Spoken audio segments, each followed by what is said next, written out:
हरपली चिंता. जीवाशिवाचं ऐक्य ज्यावेळी संतांनी अनुभवलं त्यावेळी मी म्हणजेच देव आहे असा अनुभव संतांना प्राप्त झाला. आणि हा अनुभव ज्ञानोबरायांनी घेतला.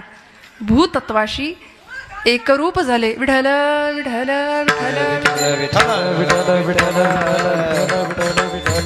विठ्ठल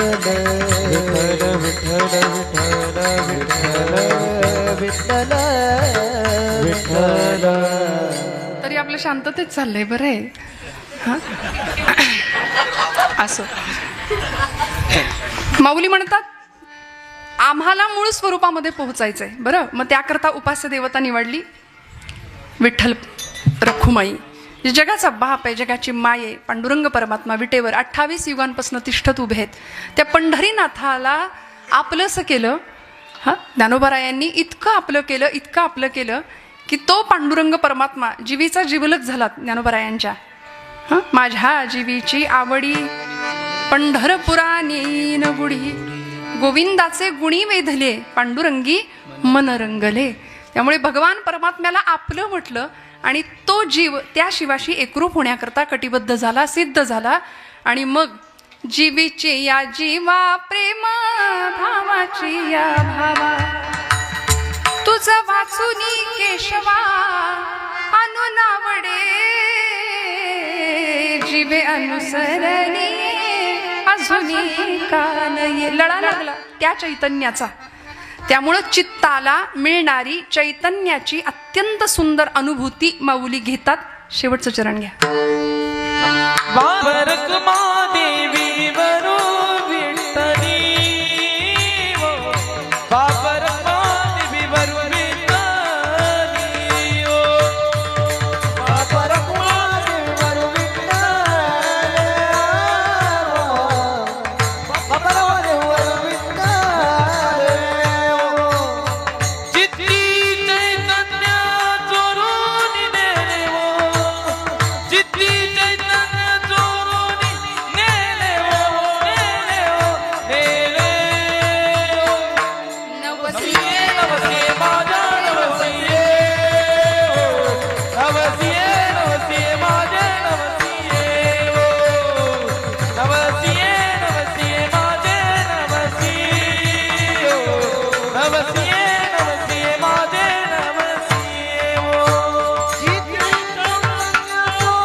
भैरवी घेतली. मग अनेकांना वाटलं झालं कीर्तन, अजून तर 10:30.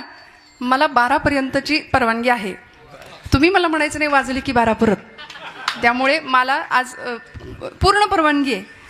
पण तरी सुद्धा 12 वाजतील एवढं कीर्तन नाही करणार, काळजी करू नका. पण मला प्रवेश तिकडून दिसला, मला नाही कळलं कसं काय, म्हणून म्हटलं शेवटचं चरण घेऊया. चित्त चैतन्य चोरून नेले. त्या चित्ताला त्या चैतन्याचा लळा लागला पाहिजे. आम्हाला भगवंताची आवड लागली पाहिजे, जी माऊलींना लागली. आणि ज्ञानोबरायांनी किती आस करावी त्या चैतन्याची, किती आर्ततेने त्याला बोलावावं.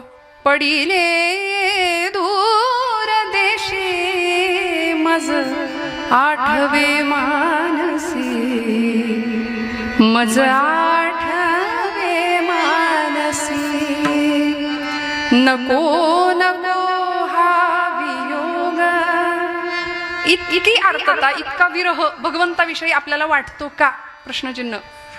नाही. आपण आपल्या घरच्यांची वाट बघतो, आपण आपल्या परमप्रिय माणसाची वाट पाहतो, पण देवाची वाट नाही पाहत. माऊलींनी विरहिण्या लिहिल्या. आर्त भगवंताचा विरह सहन नाही झाला. त्या चैतन्याची अनुभूती घेण्याकरता हा जीव तळमळला. आणि मग नको नको हा वियोग, कष्ट होता ते जीवासी. गरुड वाहना गंभीरा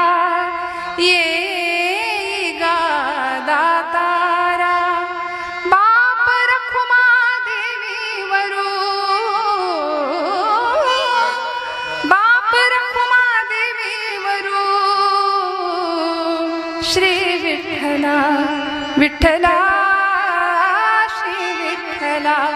इतकी वाट बघावी आणि मग एखाद्या वेळी तो भगवंत असा एखाद्या सुगंधाच्या रूपाने यावा. गोकुळातल्या गोपींना भास व्हायचे तसे. कुणाचे हो? कृष्ण परमात्म्याचे. अचानक एखादा सुगंध यायचा आणि वाटायचं गोकुळात परत कृष्ण आला की काय. मग एखाद्या विरहिणीने एखाद्या गवळणीने म्हणावं की माझा भगवंत कसा आला. अवचिता परिमळू झुळकला अणुमाळू अवचिता परिमळू झुळकला अणुमाळू अवचिता परिमळू झुळकला अणुमाळू अवचिता परिमळू झुळकला अणुमाळू.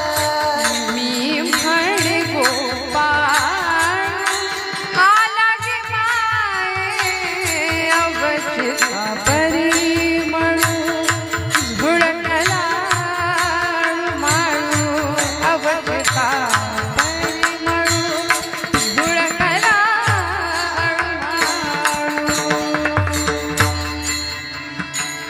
किती भगवंताची आस असावी, आपल्याला तशी आस नसते. आता हे फक्त बोलायला सोपं आहे, पण रामकृष्ण परमहंसांना एकाने विचारलं की देव कधी भेटेल, देवाची वाट कशी बघायला पाहिजे, किंवा देवासाठी किती तळमळ असली पाहिजे आणि देव कशाने प्राप्त होईल. रामकृष्ण परमहंस त्यांच्या शिष्याला घेऊन गेले गंगेच्या काठी पाण्यामध्ये आणि जवळजवळ गळ्यापर्यंत पाणी यावं इतक्या खोलपर्यंत नेलं. त्याचं डोकं असं घेतलं आणि पाण्यात बुडवलं.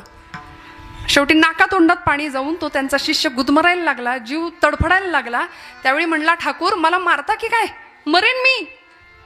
त्यांनी हात सैल केला आणि म्हणाले, श्वासासाठी जितका तडफडलास तितका देवासाठी ज्या दिवशी तडफडशील त्या दिवशी देव भेटेल. विठ्ठल विठ्ठल विठ्ठल विठ्ठल विठ्ठल.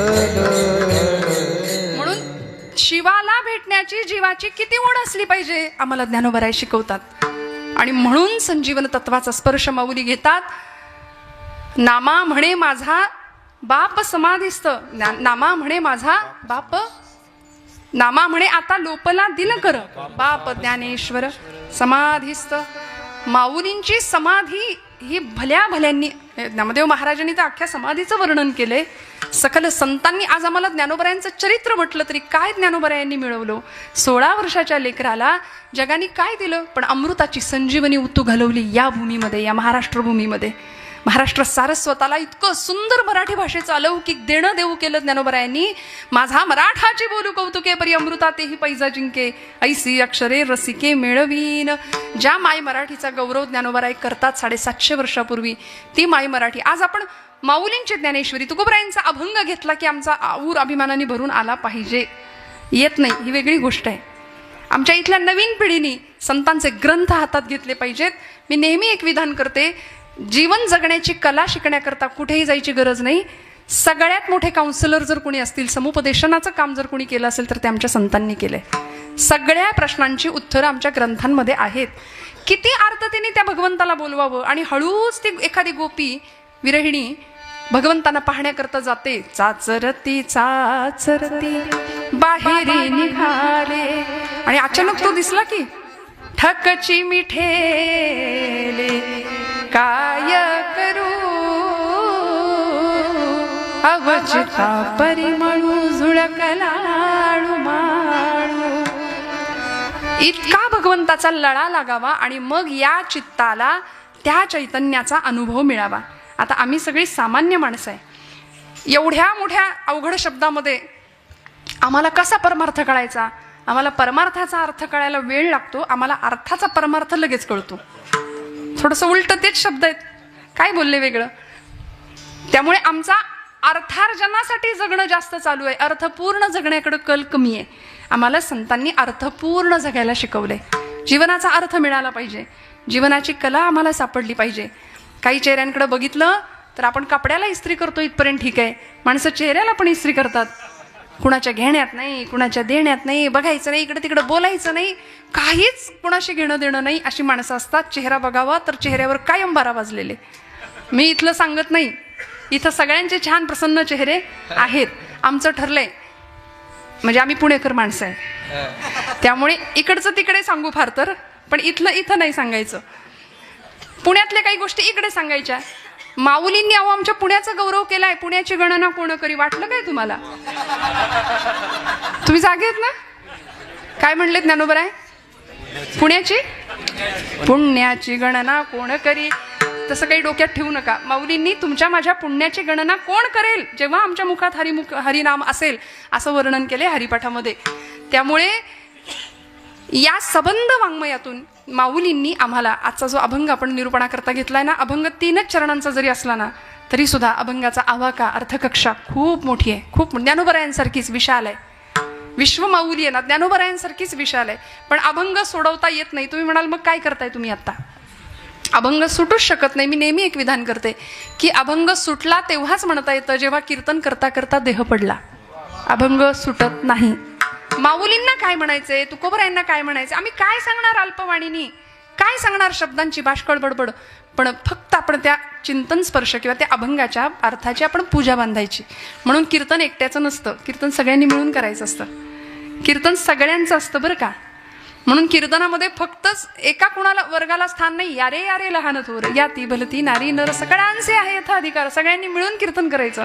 आणि या महाराष्ट्र भूमीचं संचित असं आहे, महाराष्ट्र संत मांदियाळीमधल्या प्रमुख स्त्री संत मालिकेमध्ये ज्यांचं नाव आहे अशा आमच्या जनाबाई आईसाहेब. कीर्तनातला अधिकार एवढा मोठा होता. आज या काळामध्ये महिलांनी कीर्तन करायचं की नाही यावर चर्चा चालल्यात. पण त्या काळामध्ये आमच्या जनाबाई पंढरपूरच्या वाळवंटामध्ये ज्या दिवशी नामदेव महाराजांचं कीर्तन रंगतं त्यावेळी चाल कुणी म्हणायची हा अधिकार वाणीने नामदेव ज्ञानदेवांना सांगतात. जनी म्हणे बोला ज्ञानदेवा अभंग, असा अधिकार आहे जनाबाईंचा, असा अधिकार आहे आमच्या संत मांदियाळीचा. त्यामुळे अशा चित्ताला चैतन्याचा अमृत तत्वाचा जर स्पर्श आमच्या चित्ताला लाभायचा असेल तर भगवंताकडं आम्हाला काय मागावं लागेल? कारण ही अनुभूती देणारा भगवंतच आहे. मग त्याच्याकडे आम्हाला काय मागावं लागेल किंवा एक सबंध अर्थाने मनाची भावना काय असली पाहिजे? अभंगाचं प्रथम चरण. तुझी सेवा करी नमो भावे, तुझी सेवा करी नमो भावे, तुझी सेवा करी नमो भावे, तुझी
वा वा, जोरदार टाळी वाजवा, जोरदार सगळ्यांसाठी. गोड गोड. तुझी सेवा करीन मनोभावे, माझे मन गोविंदी रंगले. आता सुरुवात झाली बरं का आपली. तुझी सेवा करीन मनोभावे, माझे मन गोविंदी रंगले. नवसिये माझे नवसिये वो, पंढरीचे दैवते विठ्ठले वो. गोड एक याचना केली भगवंताकडे. भगवंताकडे योजक म्हणून नाही जायचं, याचक म्हणून जायचं बरं का. दोन शब्दामध्ये फरक आहे. दुर्योधन आणि अर्जुन या दोघांमध्ये फरक हा होता. देवाकडे दोघंही गेले होते युद्धासाठी, मदत मागण्याकरता. पण दुर्योधन योजक म्हणून गेला होता आणि अर्जुन याचना घेऊन गेला होता. देवाकडे याचना करावी. ज्यावेळी दुर्योधनाला भगवंतांनी सांगितलं की मी बाबा दोघांना मदत करणार आहे, पण माझ्या मदतीचे दोन वाटे करणार आहे. एका बाजूला माझं सगळं शस्त्र सैन्य आणि माझी सेना असेल, नारायणी सेना, आणि दुसऱ्या बाजूला मी एकटा उभा असेन. मी हातात शस्त्र धरणार नाही, युद्ध करणार नाही. बोला कुणाला काय पाहिजे. दोघं तयार होते. हा दुर्योधन पक्का होता. तो म्हणाला देवा तुला घेऊन काय करू, तू हातात शस्त्र धरणार नाही, युद्ध करणार नाही, तिथं काही पंगत वाढायची आहे, तू नकोच मला. हे अभक्ताचं लक्षण आहे. देवाकडून आपण मागतो पण देव मागत नाही. आणि संतांनी देवाकडून नाही मागितलं, देव मागितला. दुर्योधन म्हणाला नको तू मला, तुझी सेना दे सगळी. तो सेना घेऊन निघून गेला. आणि अर्जुनाला कुत्सितपणे भगवंत व्यंगात्मक विचारतायत, अर्जुना अरे मी हा असा हातात शस्त्र नाही धरणार, युद्ध नाही करणार, ती सेना सगळा दुर्योधन घेऊन गेला, तू काय करणार मला घेऊन. पण अर्जुनाला माहिती होतं आणि भगवंत चिडवत होते अर्जुनाला, अर्जुना हार निश्चित है तेरी, हरदम रहेगा तू उदास. हार निश्चित है तेरी, हरदम रहेगा तू उदास. अरे माखन तो दुर्योधन ले गया, केवळ छास बची तेरे पास. घेऊन गेला तो, आता काय करणार काय. पण अर्जुन निष्ठावंत भक्त होता. सेवेचा भाव त्याला माहिती होता. भगवंताला सांगितलं देवा जीत निश्चित है मेरी, जीत निश्चित है मेरी, दास नहीं हो सकता उदास. जीत निश्चित है मेरी, दास नहीं हो सकता उदास. अरे माखन लेकर क्या करूं जब माखन चोर है मेरे पास.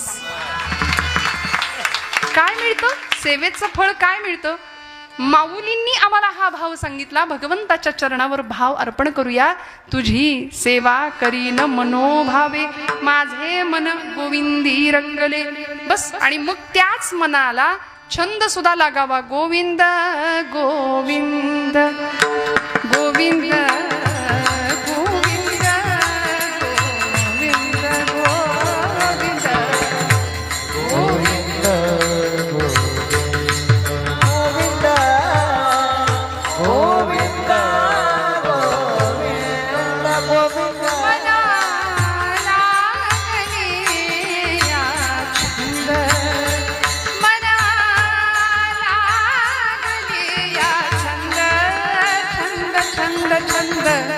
मग गोविंद आया, मग गोविंद ते मनाला गलियात गा, मनाला गलियात गा. गोविंद मग गोविंद ते आया, मग गोविंद ते आया.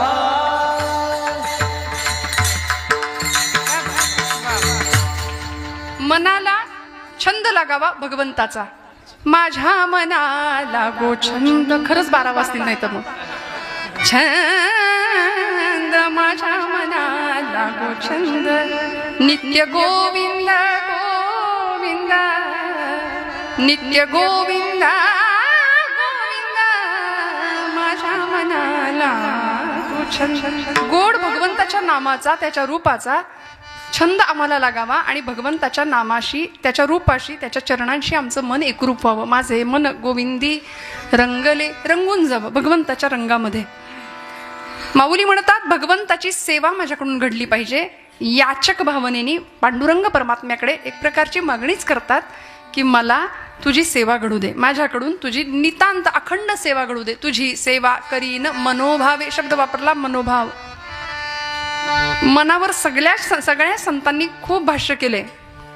मनो हि द्विविधम प्रोक्तम शुद्धं च शुद्धमेव च अशुद्धं काम संकल्पं शुद्धं काम विवर्जितम.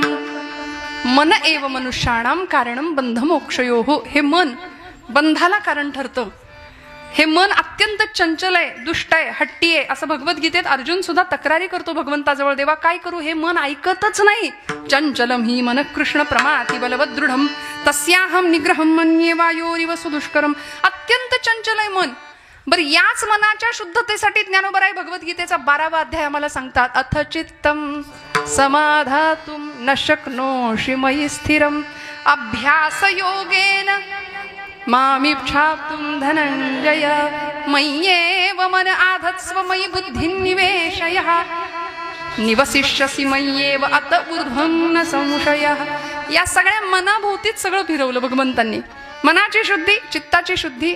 त्यामुळं ती शुद्ध कशामुळे शुद्धता मिळेल, ते मन अत्यंत पवित्रतेने भगवंताच्या चरणाशी जाईल.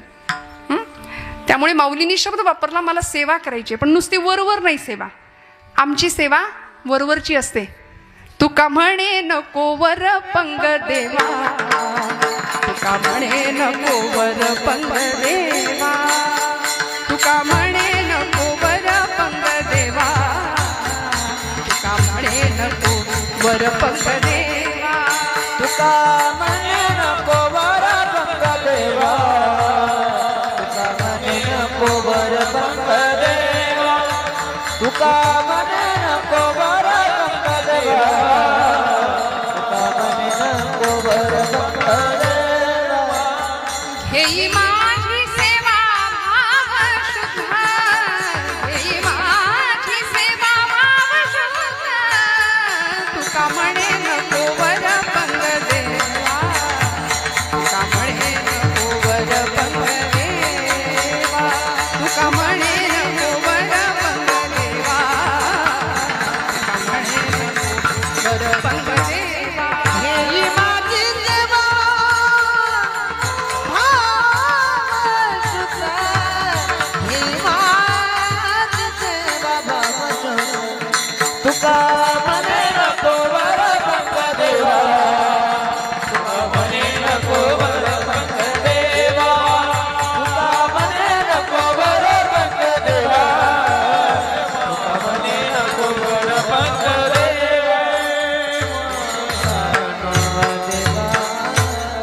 तुका म्हणे नको वरपंग देवा. बघा ना, हा आनंद कुठे आहे का दुसरीकडे? खरं सांगा, इथं बसलेल्यांनी सगळ्यांनी सांगा, हा आनंद दुसरीकडे कुठे आहे का?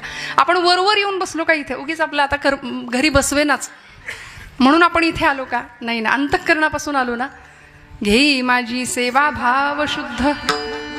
वरवरची भक्ती भगवंतालाही आवडत नाही. देवाला काय लागतो? पत्रम पुष्पम फलम तोयम यो मे भक्त्या प्रयच्छति तदहम भक्तिवरुतम अश्नामी प्रयतात्मनः. पत्र पुष्प फल तोय काहीही द्या, पण मनापासून द्या, भावपूर्ण अंतःकरणाने द्या. मी आवडीने सेवन करतो, मला दुसरं काही लागत नाही, काही लागत नाही. त्यामुळे भगवंताची सेवा कशी घडावी? तुझी सेवा करीन मनोभावे, माझे मन गोविंदी रंगले. भावाचे 5 प्रकार शास्त्रकार आम्हाला सांगतात. एक भाव फक्त सांगून मी पुढे जाणार आहे. अनेक प्रकारचे भाव आहे. शांत भाव आहे, दास्य भाव आहे, सख्य भाव आहे, वात्सल्य भाव आहे आणि माधुर्य भाव आहे. विठ्ठल विठ्ठल.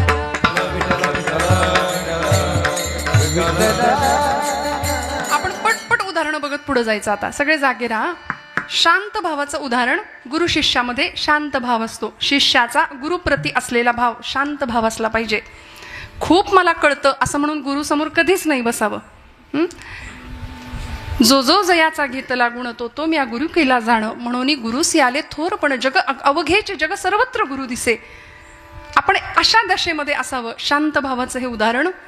सख्य भावाचं उदाहरण काय? आपल्या सगळ्यांना माहिती आहे. भगवंताचा सखा कोण होता? हो, अर्जुन होता. रुजू स्वभावाचा होता, मवाळ स्वभावाचा होता. आणि अर्जुनाचं प्रतिनिधित्व करून तुमच्या माझ्या संभ्रांत असलेल्या सगळ्या समाजाला भगवंतांनी भगवद्गीतेचं ज्ञानामृत पाजलं कुरुक्षेत्रावर. असा अर्जुन हा सख्य भक्तीचा अत्यंत सुंदर उत्तम असं उदाहरण आहे. सख्य भावाचं उदाहरण आहे. शांत भाव, सख्य भाव, दास्य भाव. आपण ज्यांच्या समोर बसले होत आता, जगात असं उदाहरण आहे दास्य भक्तीचं. दास्य भावानी सेवा केली भगवंतांची आमच्या मारुतीरायांनी. रामायणातलं मारुती हे नाव जर काढून टाकलं तर काय उरतं? काही उरत नाही, काही नाही उरत. म्हणून तर मारुतीरायांना भगवंतांनी शेवटचा अनुभव दिला, भक्ताला देवानी अनुभव दिला, चित्त चैतन्य चोरून नेले. काय अभंगाभोवती फिरायचं बघा ना. दास्य भावाचं सर्वोत्तम उदाहरण आहे ज्ञानोबा आमचे मारुतीराय. मारुतीरायांनी रामांची किती सेवा करावी. रामबाण होते मारुतीराय रामांचे. प्रत्येक सेवेला, प्रत्येक कामाला हजर, प्रत्येक कामाला हजर आहेत.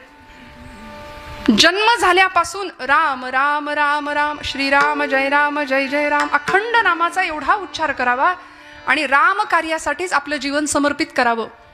दास या शब्दामध्ये काय काय येतं? मने सहित वाचा काया. तुकोबराय म्हणतात अवघे दिले पंढरी राया. देवाला मन द्यायचं, वाणी द्यायची, वाचा द्यायची, काया म्हणजे देह देऊन टाकायचा आणि सगळं देवाच्या कार्यासाठी समर्पित करायचं. म्हणून तर त्याचा प्रसाद म्हणून मारुतीरायांना मिळाला. हा प्रसंग मी बऱ्याचदा सांगितलेला, अनेकांनी ऐकलाही असेल. काय मिळालं? त्याचं फळ म्हणून काय मिळालं? त्या सेवेचं फळ काय मिळालं? ज्यावेळी रामराज्याभिषेकाच्या प्रसंगी मारुतीराय, आता मारुतीरायांचं अधिष्ठान आहे म्हणून सांगते, सगळी वानर सेना म्हणजे लंका दहन झालं, मारुतीरायांनी सगळे पराक्रम केले. एवढंच नाही, रावणाचं आणि रामाचं युद्ध झालं, रावण वध झाला आणि सगळे आता अयोध्येच्या दिशेने माघारी आले, निघून आले. सगळी वानर सेना आली, नळ नीळ जांबुवंत सुग्रीवांगद सगळे आले, प्रभू आले, सीतामाई आल्या. आणि आता अभिषेक, रामराज्याभिषेक सोहळा, त्या सोहळ्यामध्ये सगळ्यांना प्रसाद मिळणार होता. सगळेजण आनंदात होते, सगळ्यांना प्रसाद मिळणार होता. लक्ष्मण महाराजांकडे यादी होती, सगळ्यांना खात्री होती यादीमध्ये पहिलं नाव कोणाचं असलं पाहिजे?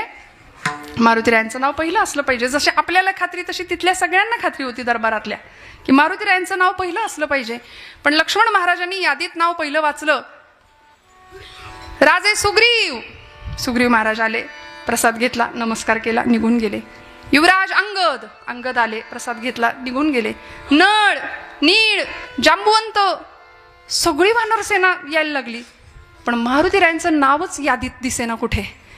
सगळ्यांना चिंता लागली, मारुतीरायांना स्वतःला चिंता लागली. ते असे वर मान करून बघायला लागले, मी इथं आहे, दिसलो नाही का तुम्हाला अजून? फोटोत कशी मान आपण वर करतो, मी दिसलो पाहिजे. तसं भक्ताचा भोळा भाव काय होता मारुतीरायांचा, मी रामाला दिसलो पाहिजे माझ्या. म्हणून देवा मला विसरलात का तुम्ही? अंतःकरणाची भाषा आहे. वाईट वाटलं, पण रामांसमोर असे समोर आले आपण दिसावं म्हणून आणि म्हणले, रामा प्रभू मला दुसरं काही नको, मला प्रसाद नको, पण तुमच्या पायाखालची एखादी चुरगळलेल्या फुलाची पाकळी जरी मला दिली ना तरी ती मला चालेल, पण मला प्रसाद द्या प्रभू. मारुतीरायांचं नाव नाही यादीत, मारुतीरायांच्या नावाचा उच्चार होईना. शेवटी मान खाली घातली आणि मारुतीरायांकडे बघून रामांनी सुद्धा मान खाली घातली. तेव्हा आईसाहेब बोलल्या आणि म्हणाल्या, अहो तो कधीचा तळमळतोय, त्याला द्या प्रसाद. प्रभू जगत चालक, अखिलकोट ब्रह्मांडाचा नायक, मर्यादा पुरुषोत्तम सिंहासनावर बसून प्रभू रामचंद्र आपल्या जानकीला, आईसाहेबांना सांगतायत, सीते माझ्या भक्ताच्या नादी लागू नको, त्याला देण्याकरता माझ्या या हृदया व्यतिरिक्त दुसरं काही नाहीये, काही नाहीये. मी काय देणार त्याला, मी काय देणार? वाह फकीरी क्या है अमीरी, दासी तेरे चरणों की, मी काय देऊ त्याला? आणि मारुतीराय म्हणाले, जशी रामांनी मान खाली घातली, टाळ्या एकदा वाजवा यांच्यासाठी. क्या बात, वा वा.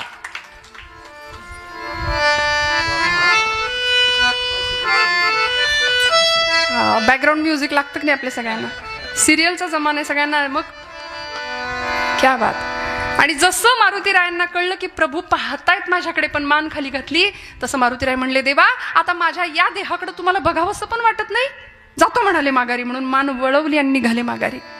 आणि निघाले तेवढ्यात मारुती इकडे या असा आवाज दिला आईसाहेबांनी. सीतामाईंना नाही राहवलं, अक्षरशः लहान लेकरू जसं उड्या मारत जातं ना आईकडं, तसे गेले, धावत गेले आणि म्हणले, माझा बाप विसरला पण आई नाही विसरली. म्हणून एरवी रामांच्या बाजूला बसणारे मारुतीराय आता पार्टी पक्षच बदलला, आईकडे बसले.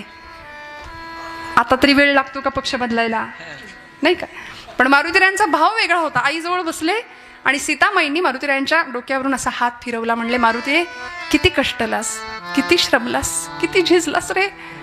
तू जर नसतास तर कसं झालं असतं हे सगळं? तू नसतास तर अहिरावण महिरावणाच्या तावडीतनं आम्हाला कुणी सोडवलं असतं? तू नसतास तर समुद्र उल्लंघण्याचं पराक्रमी कार्य कुणी केलं असतं? तू नसतास तर लंकेचं दहन कुणी केलं असतं? तू नसतास तर माझा शोध कुणी घेतला असता, तू नसतास तर प्रभूंची मुद्रिका मला कुणी आणून दिली असती, तू नसतास तर रामायण झालंच नसतं, तू नसतास तर लक्ष्मण मूर्छित झाले होते, द्रोणागिरी पर्वत कुणी आणला, अख्खं मेडिकल स्टोअरच आणलं होतं उचलून, घ्या म्हणले तुम्हीच यातलं शोधून.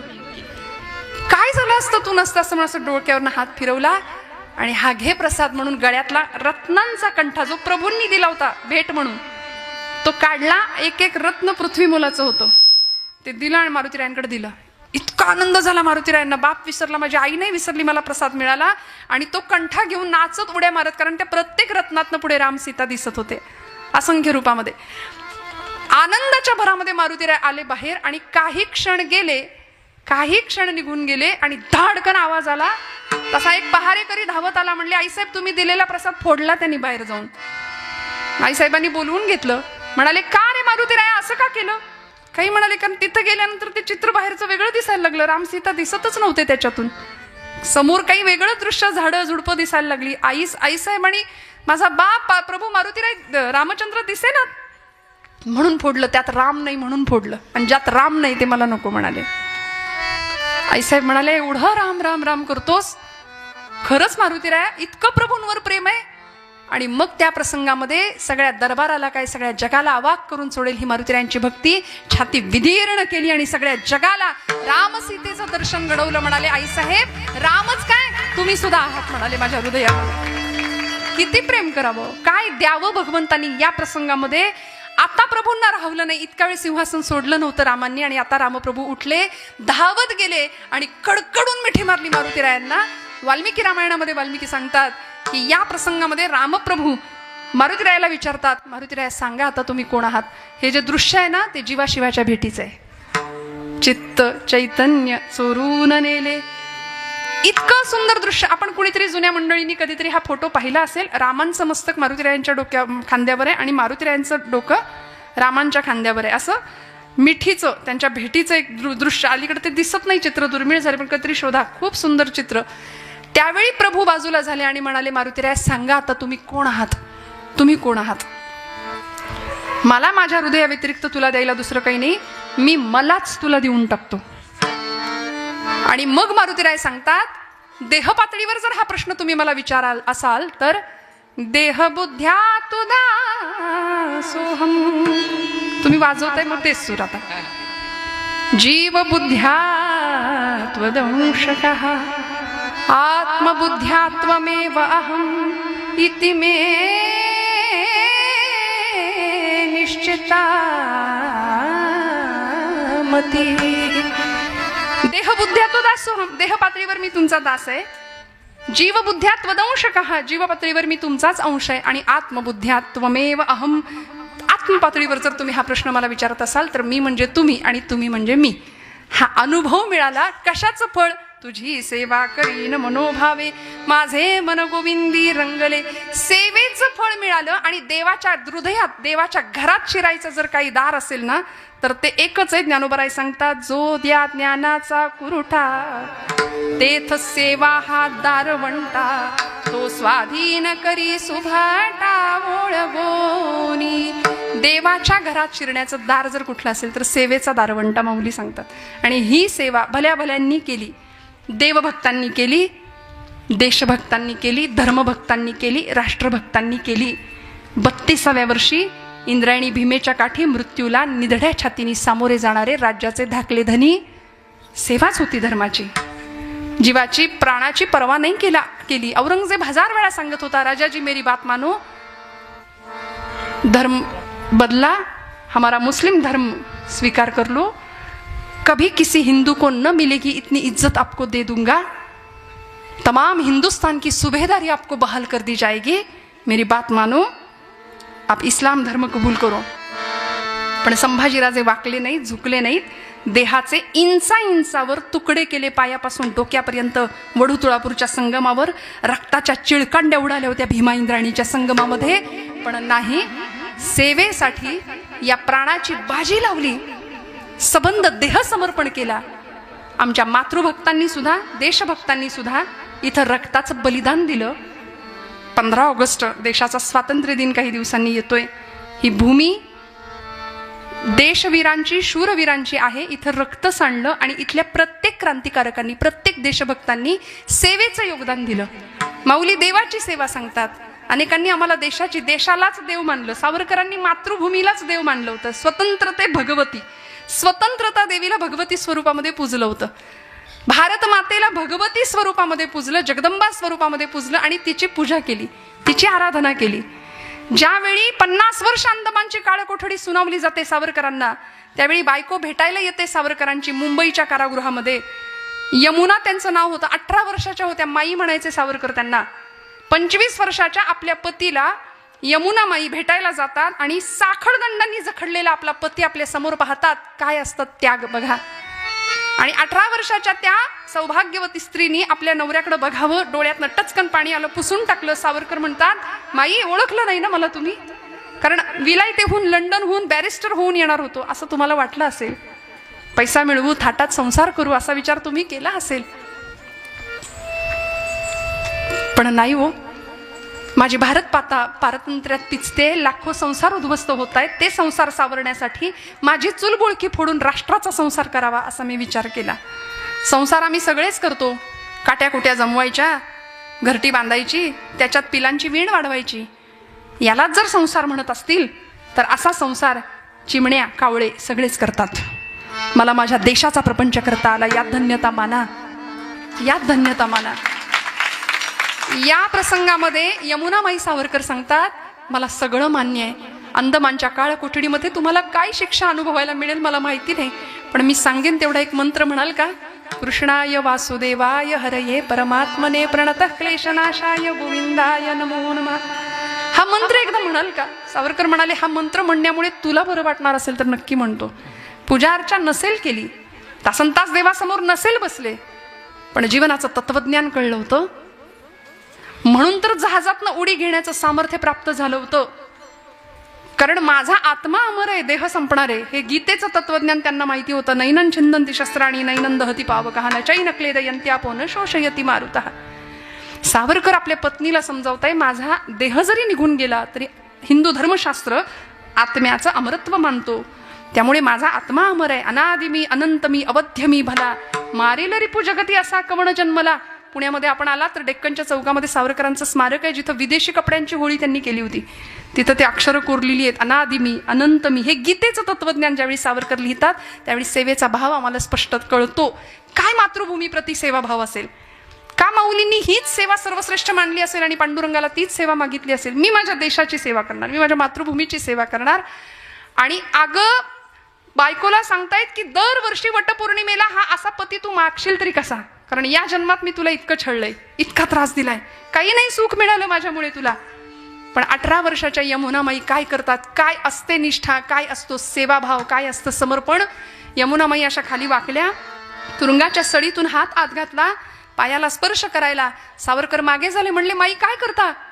पाय बघून ठेवते म्हणाल्या, पाय बघून ठेवते, पुढच्या जन्मात चुकायला नको. कारण स्वतःच्या प्रपंचाची राखरांगोळी करून, स्वतःचं चुलबुळकं फोडून हा राष्ट्राचा संसार करावा असा पती पुरुषोत्तम जर भगवंतांनी या जन्मात मला दिला असेल ना, तर जन्मोजन्मी हाच पती मिळावा अशी भगवंताकडे प्रार्थना करते. पाय बघून ठेवते, पुढच्या जन्मात चुकायला नको.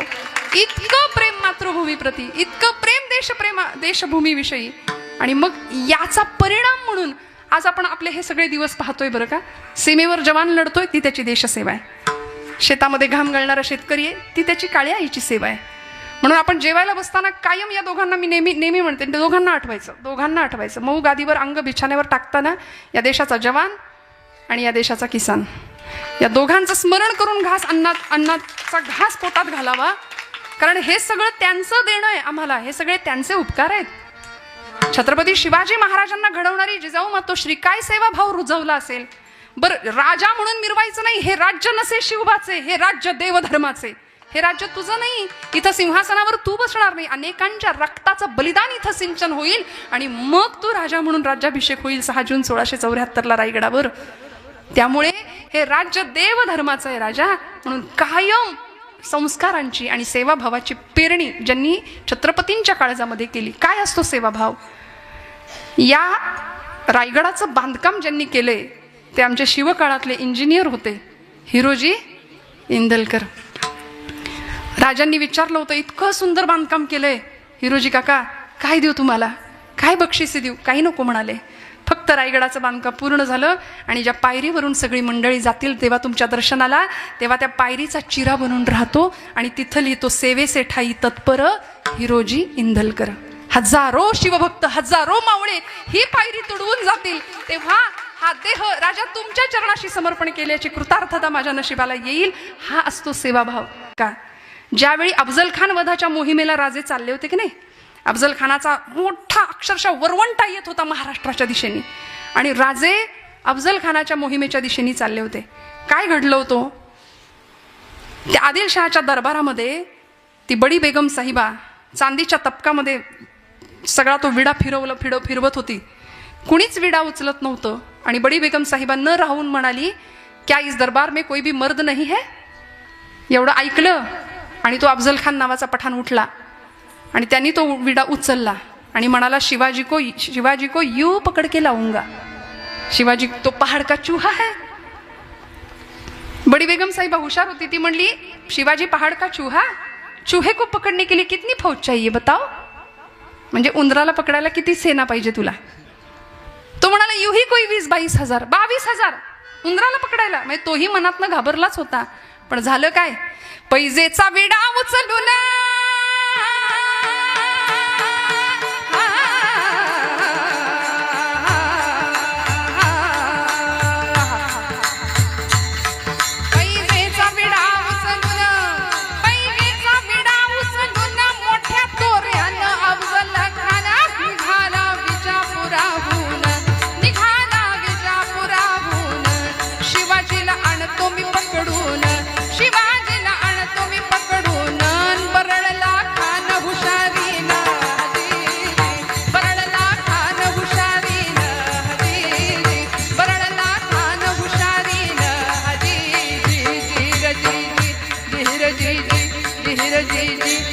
शिवाजी तो उंदीर डोंगराचा, शिवाजी तो उंदीर डोंगराचा,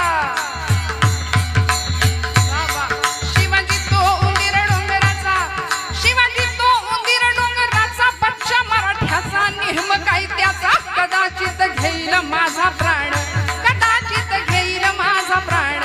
संग 20,000 सैन्य घेऊन, संग 20,000 सैन्य घेऊन निघाला मोठ्या तयारीनं, निघाला मोठ्या तयारीनं, निघाला मोठ्या तयारीनं.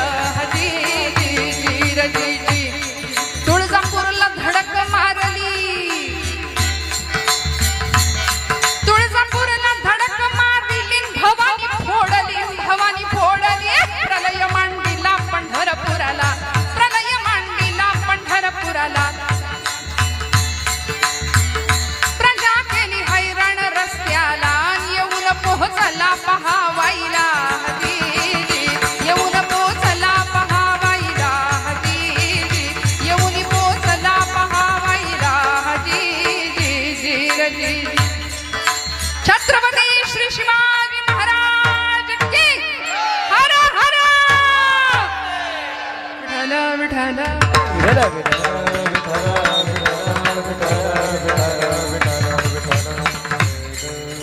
निघाला ना प्रतापगडाच्या दिशेने, स्वराज्याच्या दिशेने अफजल खान येत होता. येता येता तुळजापूरची भवानी तिच्यावर घण घातला जगदंबेवरती. पांडुरंगाच्या भक्तांनी पांडुरंगाची मूर्ती चंद्रभागेच्या डोहात लपवून ठेवली म्हणून पांडुरंगा हाताशी नाही लागला. पण